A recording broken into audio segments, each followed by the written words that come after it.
আজকে নিজের গাছ থেকে শাক তুলে নিয়ে এসে টাটকিনি মাছ ভুনা করেছি। খেতে খুবই মজা হয়েছে।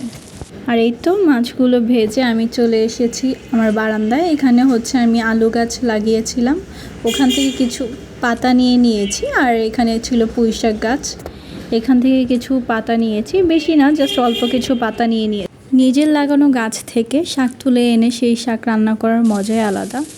তো যাই হোক, এখানে আমি আবার চলে এসেছি কিচেনে, এসে রান্নাটা শুরু করে দিয়েছি। এখানে আমি নর্মালি আমরা যেভাবে মাছ ভুনা করি সেভাবেই হলুদ, মরিচের গুঁড়া, ধনিয়ার গুঁড়া, লবণ দিয়ে মশলাটা কষিয়ে নিয়েছি।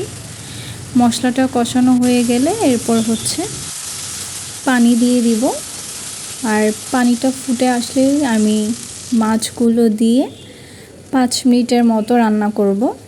আর 5 মিনিট পরেই আমি এদিকে আমার সেই শাকগুলো দিয়ে দিয়েছি। যে শাকগুলো আমি বারান্দা থেকে তুলে নিয়ে এসেছি, এটা দিয়ে আমি আরও 5 মিনিট ঢেকে রান্না করেছি।